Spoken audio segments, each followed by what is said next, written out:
उहाँलाई के भनेको थिएँ भने यी सम्पूर्ण मागहरू मेरा माग होइनन्, मेरा पर्सनल माग होइन, कुनै माग पनि।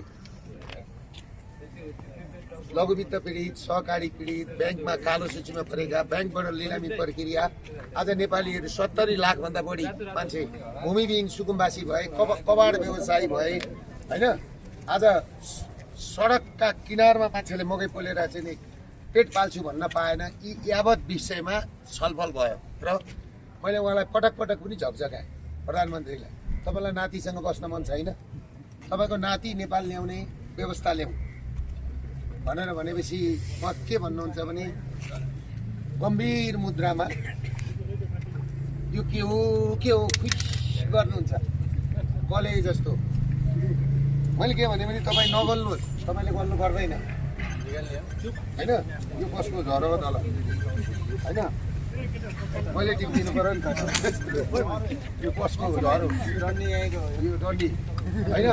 अनि त्यसले गर्दाखेरि तपाईँहरूले के बुझ्नुहोस् भने नि मैले गम्भीर तरिकाले कुरा राखेँ।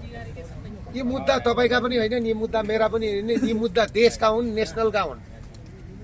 त्यसले गर्दाखेरि अब जेएनजीका भाइहरू कता जानुभयो? जेएनजीका भाइहरूले राम्रो कुरा राख्नुभयो। उहाँहरूले पनि के राख्नुभयो भनेदेखि सोडारी भाइले तपाईँहरूलाई हामीले जेएनजी आन्दोलनबाट यहाँ अर्काबाट सरकार खोसेर ल्याएर तपाईँहरूलाई दियौँ, तर ती मान्छेहरूलाई तपाईँहरूले पक्रेर ल्याउन सक्नु भएन भनेर भन्नु।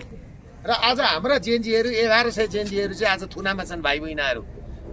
तपाईँहरू सरकारमा हुनुहुन्छ भनेपछि यो तपाईँहरूले गर्न खोजेको के भनेपछि मैले पनि त्यही कुरामा थपेर तपाईँहरू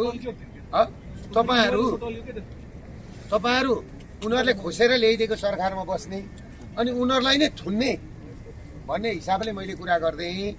र उहाँहरूले के भन्नुभएको छ भने हामीलाई आइतबारसम्मको समय दिनुहोस्।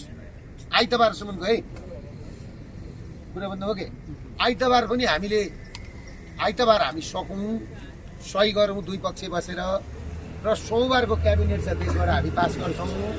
सकेनौँ भनेदेखि हामी आइतबारको दिन सकेनौँ भन्छौँ भनेर भन्नुभएको छ।